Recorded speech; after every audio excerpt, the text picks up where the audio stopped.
Bienvenue au Paradis sur Terre. Je vais vous parler de la partie un peu plus difficile à prendre du Paradis sur Terre. Parce que, étant une chaîne qui parle du paradis sur Terre, c'est merveilleux. Paradis sur Terre!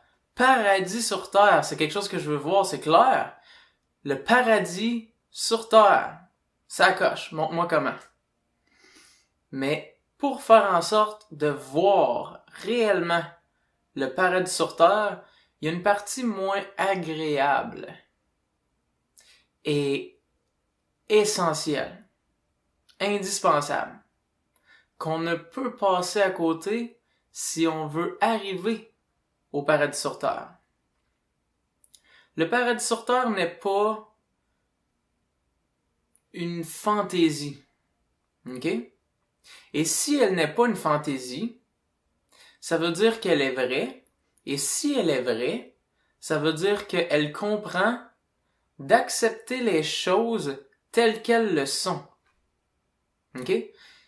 Accepter les choses telles qu'elles le sont, c'est la prémisse de la spiritualité, c'est la prémisse de la science. C'est la même prémisse pour les deux. Accepter les choses telles qu'elles le sont. Et au niveau de la société, c'est la même chose. Tout ce qui arrive dans la société doit être vu, accepté et non pas dénié, non pas ignoré. OK? Peu importe qu'est-ce qui arrive, si tu l'ignores, tu ne verras pas le paradis. Parce que tu refuses de voir ce que sont les choses. OK? Donc, je vous donne un exemple. Si tu ne prends pas soin de ta santé, ok? Tu ne prends pas soin de ta santé, et lorsque des informations te viennent en lien avec les effets de la nourriture que tu prends, ok? Et des activités que tu fais, et en général, ton style de vie, ok? Ce que tu fais, ce que tu te fais à toi-même et ce que tu fais aux autres. Des gens t'arrivent et t'expliquent ce que sont les effets de tes actions. Et toi, tu dis, ben non, ça goûte bon, c'est tout. C'est agréable, c'est tout. Et tout ce que tu dis, c'est n'importe quoi. OK? Et tu ne prends même pas le temps de vérifier. OK? De ne pas savoir les effets de ce que tu fais ne fait pas que les effets n'existent pas. OK? De ne pas savoir les effets de ce que je fais ne fait pas que ces effets-là n'existent pas. Ces effets-là sont juste dans l'ombre. Dans l'ombre, qu'est-ce que l'ombre? C'est l'inverse de la lumière. Qu'est-ce que la lumière? C'est la conscience. Lorsque je suis conscient de quelque chose, cette chose est mise en lumière. OK? Donc la lumière, c'est pas non plus une fantaisie. OK? C'est la conscience. Je suis conscient de. OK? Et l'ombre n'est pas non plus une fantaisie. C'est pas non plus un genre de méchant, un genre de démon, l'ombre.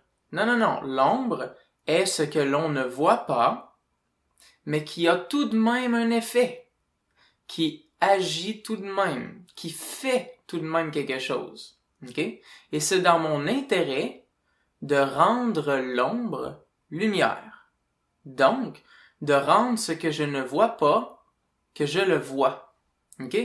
Et on t'a parlé de certaines qualités, comme par exemple l'ouverture d'esprit, l'écoute.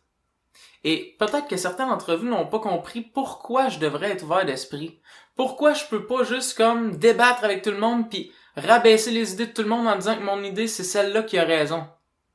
Pourquoi je peux pas garder mes idées fortes et blablabla et garder mes idées?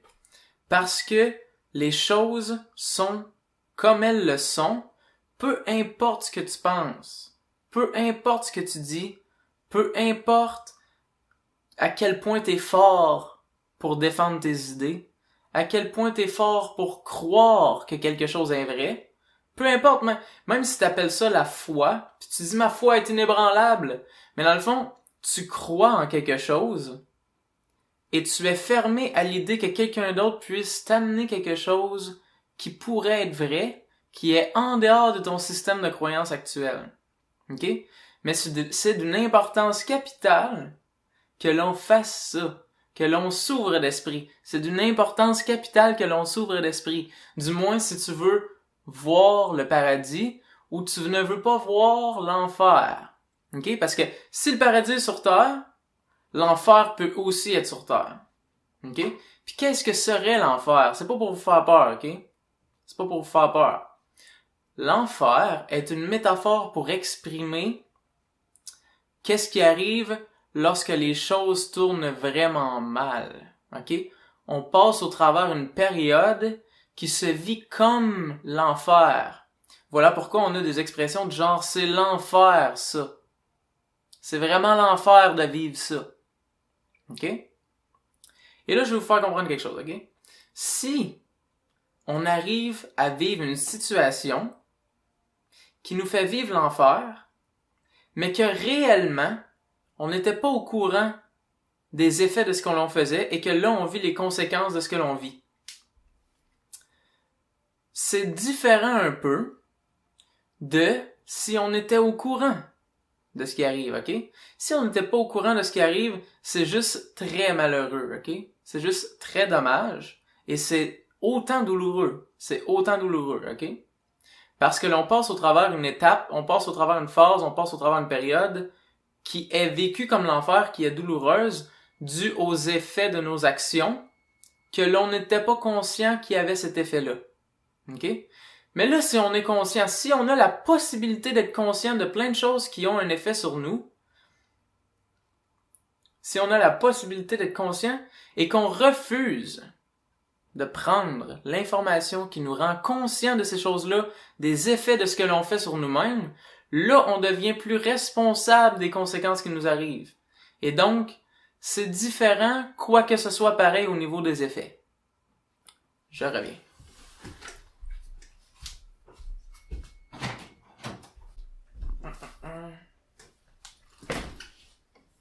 De retour, le fourneau sonnait. Il y avait de quoi dans le feu, puis il n'était pas question que je le laisse là, sachant que ça sonne.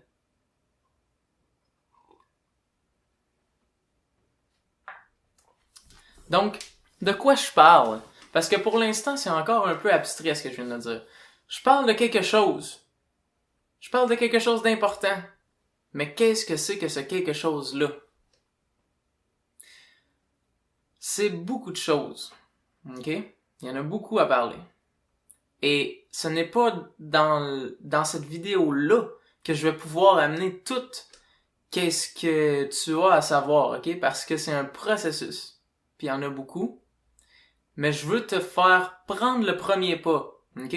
Parce que cette vidéo-là est là pour ça, OK? Pour que tu prennes conscience et que tu fasses le premier pas vers la lumière. La lumière étant t'ouvrir à vouloir prendre conscience de l'ombre. Sachant que à l'intérieur de toi, en ce moment, OK? Il y a tout plein de choses dans l'ombre. OK? Il y a tout plein d'aspects de ta vie dans l'ombre. Il y a tout plein de choses que tu refuses de considérer qui devraient être considérées et que ton refus de les considérer ont un effet, même si tu le dénies et le tasses et fais comme si ces aspects-là n'existaient pas. OK? Et que c'est vrai au niveau individuel et au niveau social, et que le niveau individuel et social ne sont pas deux choses, mais sont une chose. OK? Parce que si tu commences à prendre responsabilité sur ta vie, tu as un impact sur le social, tu as un impact sur le global, tu as un impact sur la société. OK? Donc, qu'est-ce qu'une société en santé? Ce sont un tas d'individus qui prennent tous soin de tous les aspects de leur vie et qui ne refusent pas de considérer comment sont réellement les choses. Et que lorsque l'information leur vienne de comment sont les choses, ils sont prêts à l'apprendre. Et ils sont prêts même à investiguer s'ils ne sont pas certains que c'est réellement comme ça que ça se passe. OK? Parce qu'on a toute la sensibilité de reconnaître, j'ai l'impression qu'il me dit une partie de ce qui est vrai. Et qu'il ne me dit pas l'entièreté de ce qui est vrai. Et que j'ai besoin de savoir l'entièreté de ce qui est vrai pour pouvoir agir correctement en lien avec ça. Ouais? Tout est lié. Tout est lié, ça veut dire que chaque chose que tu vas prendre en considération dans ta vie va avoir un impact sur le reste des choses. OK? Par exemple, on dit comment qu'on fait pour régler... Si je te dirais, OK, ça c'est quand même drôle dit de même, OK? Si je te dirais, tu me demanderais comment qu'on fait pour régler le problème d'environnement, le réchauffement climatique. Comment qu'on fait pour régler le réchauffement climatique? Puis je te répondrais, aie du courage dans ta vie. Aie du courage de te lever de bonne heure le matin. Là, tu dirais,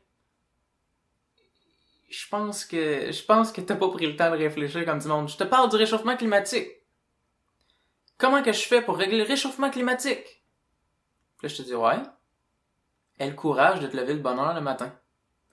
Aie le courage de faire ton lit le matin. Aie le courage d'exprimer la chose que quand tous les matins, tu vas chercher ton café au café du coin, puis que tu vois la serveuse qui te sert, puis tu as toujours envie de dire « Merci, j'apprécie vraiment ta présence et le fait que tu sers mon café à tous les matins. » Mais que ça, tu t'empêches de le dire parce que t'as pas le courage, je te dirais, la première étape pour régler le réchauffement climatique, c'est que t'aies le courage de faire ça.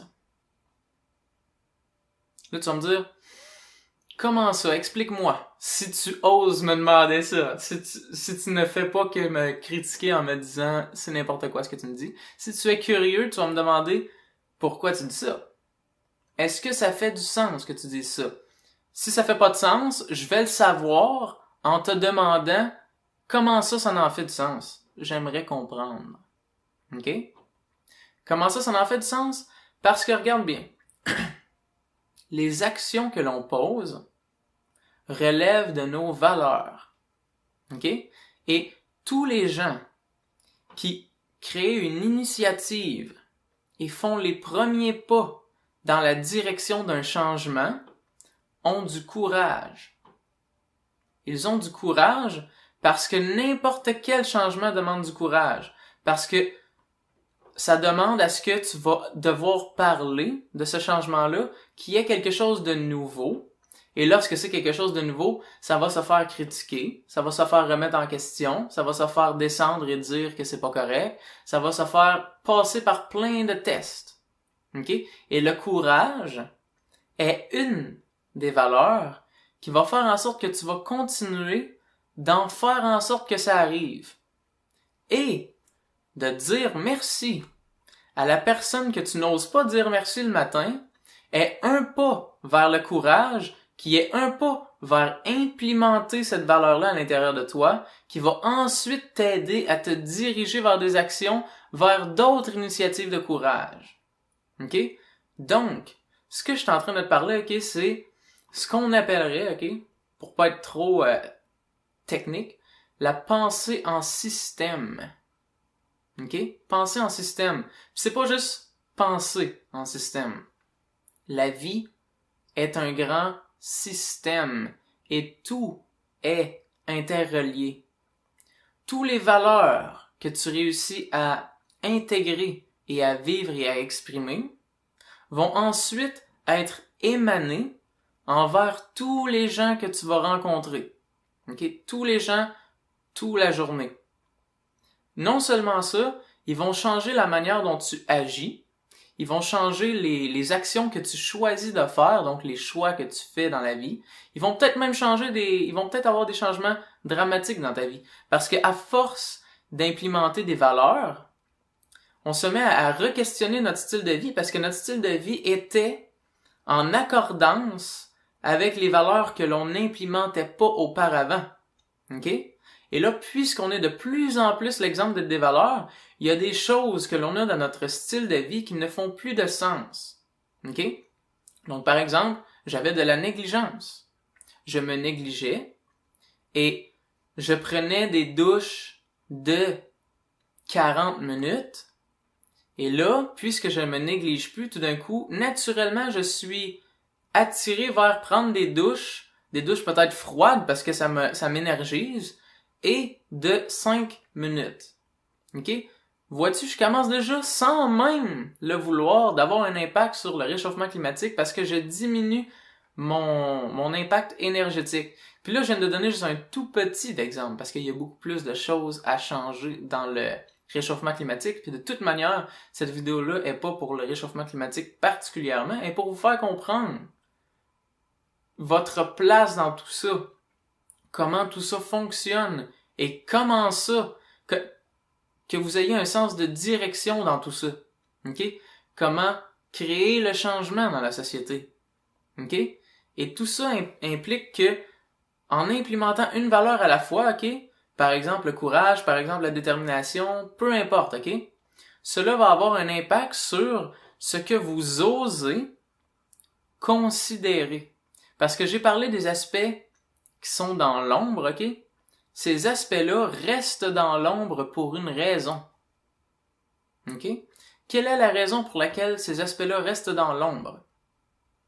Ils restent dans l'ombre parce qu'on n'a pas les valeurs pour oser faire face à ces choses-là. OK? Donc, par exemple, parce que se rendre compte, prendre conscience de des choses que l'on a tassées, implique des responsabilités que l'on va devoir agir en conséquence de. OK? Donc, par exemple, tu vas laisser traîner t'as un tiroir quelque part dans ta maison où tu vas laisser traîner de la nourriture, OK? Et là, ça commence à faire un bon bout, OK? Là, c'est juste un exemple, un bon exemple qui est métaphorique un peu. Et là, ça fait 1 an, et tu sais que ça va sentir mauvais si tu le fais, OK? Et là, tu y penses un peu, et là, juste le déconfort de ce que ça l'implémente de faire ça, te fait tasser l'idée, OK? Et à ce moment-là, si tu avais le courage, la détermination de faire face aux choses qui ont besoin d'être faites, à cause de tes valeurs que tu vas implémenter dans ta vie, la tendance de tasser les idées qui te viennent, qui sont là pour te rappeler, hey, il y a quelque chose à faire par là. Cette idée-là, tu vas faire comme, ah, effectivement. OK?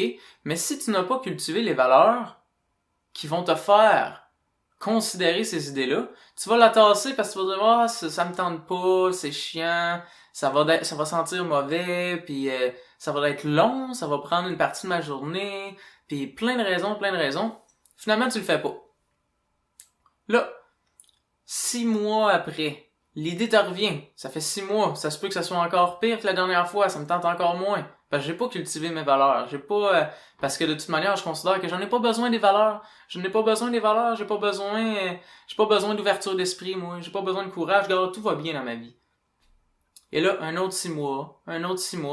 Et après 3 ans, là, tout d'un coup, là, t'es couché dans ton lit et tu commences à faire coudonc. Ça sent bizarre. C'est bizarre, pourtant, il me semble qu'il y a pas longtemps, ça sentait pas de même. Là, ça commence à sentir bizarre. Là, pas grave, c'est probablement un voisin qui a quelque chose.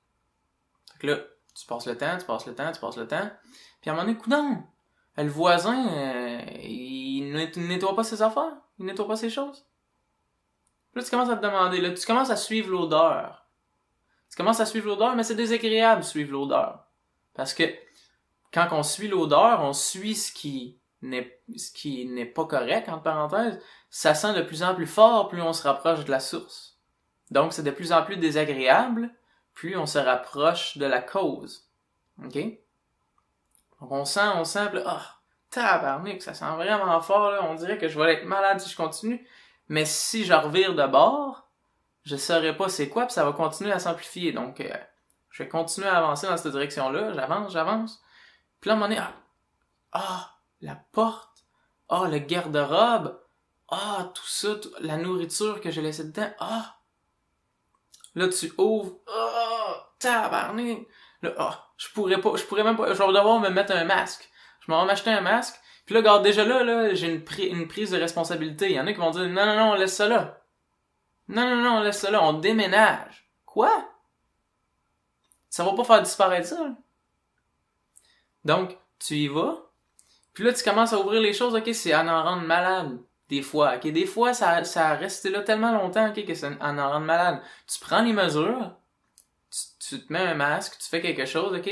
Et là, tu t'en vas tout jeter ça. Tout à bonne place, ok? Et là, tu jettes, puis à un moment donné, là, tu fais brûler un peu d'encens. Tu rouvres les fenêtres, tu fais aérer, tu bois un peu d'eau, tu te remets tu reprends tes heures, puis là, tu fais comme... C'est fait. Devine quoi? C'est fait. C'est fait pour de vrai. Mais qu'est-ce qu'il a fallu être fait? Il a fallu reconnaître qu'effectivement, il y a de quoi qui marche pas. Il a fallu avancer dans la direction de ce qui fonctionne pas. Il a fallu ne pas dénier que c'était ça. Il a fallu ne pas supposer que c'est le voisin. Puis de chercher par soi-même pour trouver la cause. Et il a fallu, lorsqu'on est arrivé puis on s'est rappelé de effectivement, il y a de quoi qu'on a oublié, il a fallu dire, ok, ça va être désagréable, ça va être un moment très désagréable. Puis en plus, oui, j'aurais pu le faire avant, j'aurais pu le faire quand c'était pas désagréable, j'aurais pu le faire quand je savais que c'était le temps. Mais là, si je le fais pas, ça va être encore pire. Fait que je choisis de le faire. Et je l'ai fait. C'était une période difficile, c'était une période désagréable. Et là, c'est un exemple, ok, mais il y a des périodes provenant d'événements comme ça qui peuvent être très désagréables. Très désagréable d'avoir laissé quelque chose de côté et d'y faire face lorsque ça remonte à la surface et que c'est rendu pourri, entre parenthèses. OK? Donc, le côté sombre de le paradis sur terre est de faire face à toutes ces choses-là qu'on ne doit pas attendre que les choses changent. OK? Parce que lorsqu'on dit paradis sur terre, ok, qu'est-ce qu'on imagine? On imagine un idéal. Ok? On imagine que les choses fonctionnent très bien, qu'on est en harmonie les uns les autres, que les gens considèrent la planète, que les gens prennent soin d'eux, prennent soin des autres, prennent soin de l'environnement, prennent soin de la nourriture, prennent soin des relations, prennent soin. Chacun exprime leur unique art, de leur unique manière, et chacun s'entraide dans ce qu'ils ont à faire, un idéal. OK? Et cet idéal-là est beau, mais a des prérequis. OK? Il faut être qualifié pour vivre au paradis sur Terre. Il faut être qualifié pour créer le paradis. Et quelles sont les qualifications? Les qualifications sont les valeurs. Les valeurs sont ce qui te rend qualifié pour quelque chose. Pour être qualifié pour une merveilleuse relation harmonieuse, tu dois avoir la compassion, l'écoute, l'ouverture. Ce sont des prémices à faire en sorte que tu es qualifié. Si tu n'as pas ces qualifications-là, tu vas avoir beaucoup de misère avec tes relations.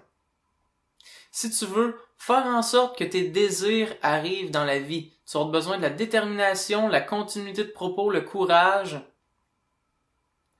la flexibilité des fois, la simplicité des fois. Il y a certaines qualités qui sont pas nécessairement tout le temps, mais que tu vas avoir besoin. La concentration. Et si tu n'as pas ces qualités-là, tu vas peut-être te demander pourquoi ce que je veux arrive pas dans la vie. Peut-être que tu n'as pas ce qu'il faut. Et ce n'est pas parce que là, ce que je viens de dire, tu n'as pas ce qu'il faut. C'est pas que tu n'as pas ce qu'il faut. C'est que tu n'as pas encore cultivé ce qu'il faut. Et tu as ce qu'il faut en dedans de toi. te reste qu'à le cultiver. OK? Et donc, la base de faire en sorte que les choses arrivent est de cultiver maintenant les valeurs. Cultiver maintenant les valeurs à l'intérieur de nous, comprenant que tout est interrelié. Puis que ces valeurs-là sont pas juste des valeurs que je vais avoir des valeurs à montrer, puis c'est tout. Ça va affecter tout de ce que je suis. Ça va affecter tout des autres autour de moi. Ça va affecter tout de mes choix, de mes actions. Et le fait que j'incarne mes valeurs vont faire que tout le monde autour voit qu'est-ce que l'exemple de quelqu'un qui représente ces valeurs. Et tous ceux qui cherchent à vivre une vie de valeur vont être attirés à savoir comment ça se fait, qu'est-ce que lui il fait, je veux comprendre pour que eux-mêmes puissent cultiver les valeurs. Parce que lorsqu'on cherche à vivre une vie pleinement vécue, on est naturellement attiré vers ceux qui sont l'exemple de leurs valeurs. Parce que lorsqu'on voit quelqu'un qui est l'exemple de ses valeurs, c'est naturellement on reconnaît ces choses-là. Puis on reconnaît qu'ils sont l'expression de ce que l'on recherche. Parce que toutes les valeurs, on les a à l'intérieur de nous, sauf qu'on les a pas tous cultivées. Donc voir quelqu'un qui les a cultivées nous les rappelle. Nous rappelle que ces valeurs-là sont à l'intérieur de nous. Pour nous montrer comment les avoir nous-mêmes. Donc, lorsque tu vois quelqu'un qui est un plein exemple de valeurs, ok, il n'est pas plus que toi. Il est l'exemple de ce que tu peux être. Il est l'exemple de ce que tu peux devenir. Puis il est l'exemple de ce que tout le monde peut devenir. Pas nécessairement dans la manière unique que lui a à exprimer les choses. Peut-être que lui est artiste et peintre. Et peut-être que toi, tu serais pas artiste et peintre, mais il y a quand même quelque chose qui t'attire donc dans cette personne-là, à cause des valeurs qu'elle incarne. Mais lorsque tu incarnes ces valeurs-là, tu les exprimes à ta manière unique. Et au paradis, chaque personne a purement sa manière unique d'exprimer les valeurs. Mais tout le monde a les valeurs et les cultive. Parce qu'il n'y a rien de plus important que de cultiver les valeurs. Parce que les valeurs sont au fondement de tout le reste qui en découle. Peu importe le problème que tu as dans ta vie, demande-toi quelles sont les valeurs que je peux cultiver qui fait en sorte que je peux amener une solution. Parce que tu vas te rendre compte, ok, des fois la raison pour laquelle la solution semble difficile à aller chercher, c'est parce qu'on n'a pas les valeurs qui fait qu'on serait prêt à amener la solution.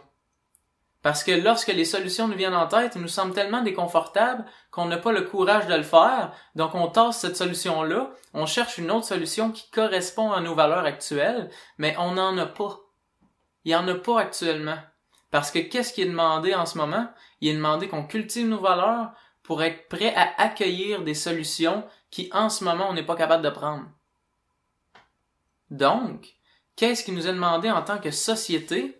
Il nous a demandé en tant que société de cultiver nos valeurs pour qu'on soit prêt à faire des changements qui en ce moment nous semblent trop désagréables à faire.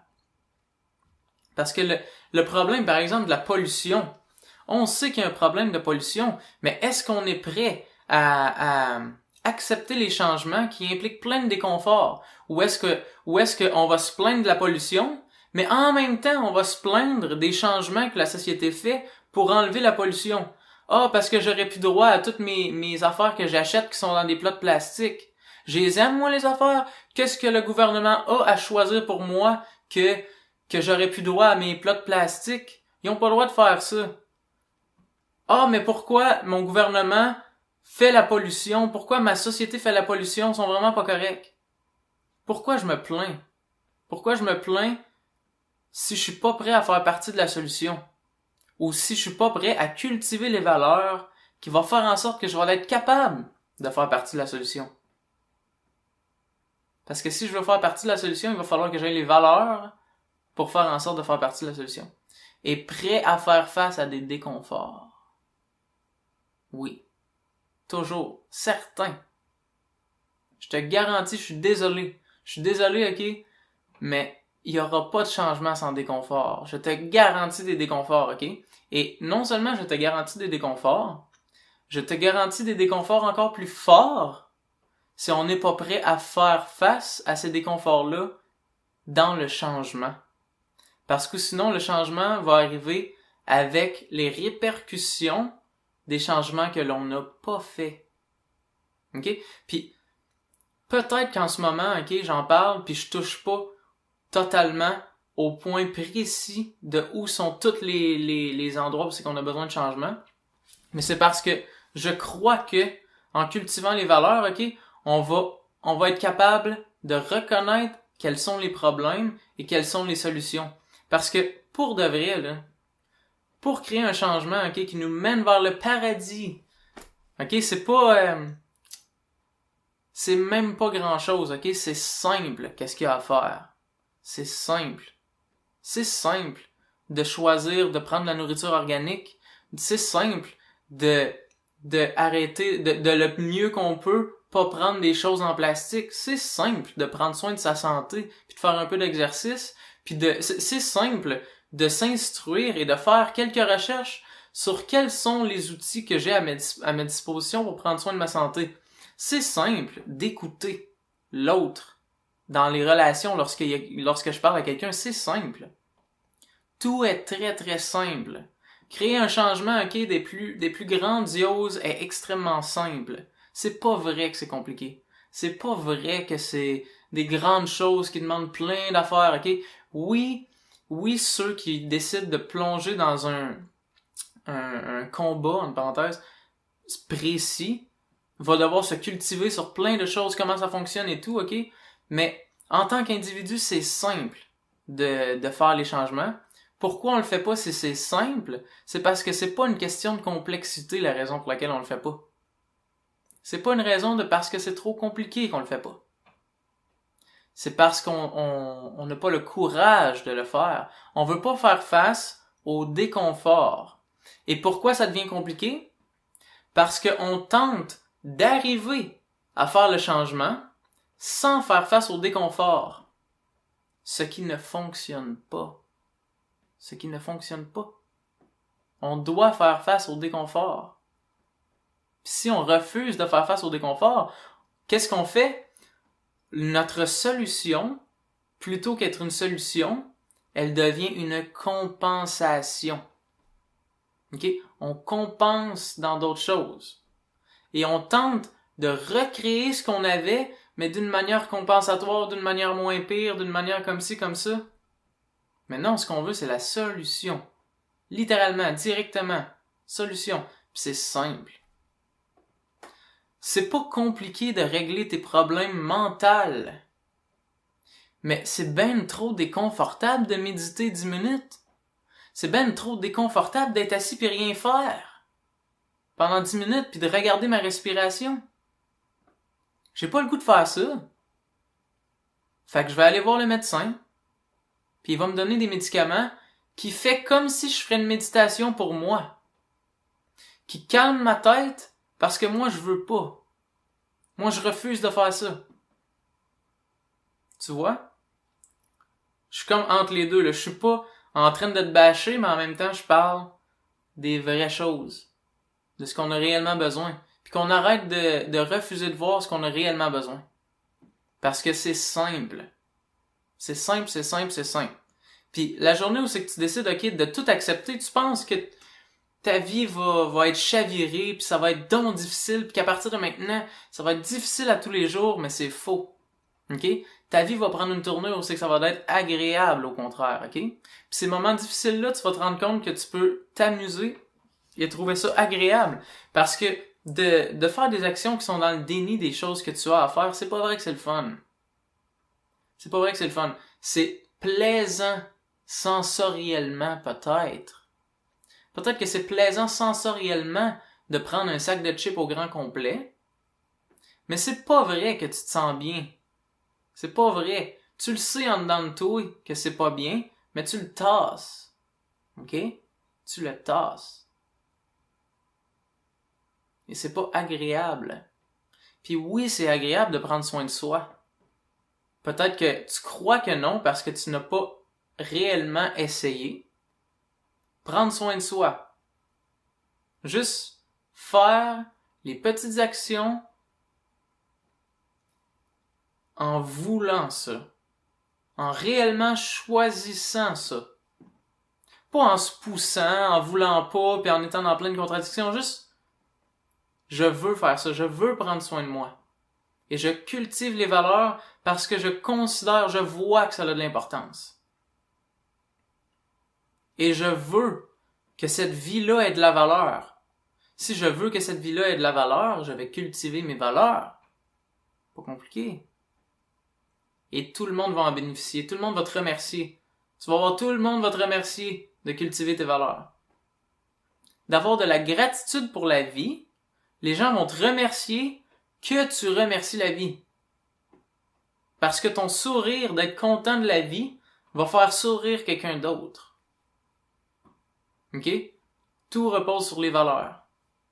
Donc, à partir de maintenant, tu sais qu'est-ce qui se passe. OK? Ce qui se passe, c'est que il y a des changements qui ont besoin d'être apportés. Il y a des choses qui ont besoin d'être mises en lumière. Et les valeurs sont ce qui vont nous mener vers ces changements-là et vers amener en lumière les choses que les gens refusent de voir. Parce qu'en étant de valeur, on va oser voir ces choses-là. Et oser avancer vers les changements. Et c'est comme ça, pour faire une merveilleuse conclusion, et c'est comme ça qu'on va amener le paradis sur terre. C'est effectivement comme ça. C'est comme ça que l'on va arriver à se rendre compte que le paradis, c'est déjà sur terre. Sauf que on a juste besoin de nettoyer. Nettoyer, un grand nettoyage. Et un rebalancement. Ramener les choses aux valeurs. Ramener les choses à l'essentiel. Ramener les choses à ce qui est réellement important. Parce que là, on s'est un petit peu perdu. On a un petit peu oublié ce qui est important. Puis on met beaucoup d'énergie sur ce qui est pas vraiment important. Donc voilà. Merci. Merci. Si vous aimez ce que je viens de dire, pèsez sur j'aime. Si vous avez des commentaires, des questions, écrivez-les en bas. Et sinon, on se revoit à la prochaine vidéo. Merci. À bientôt.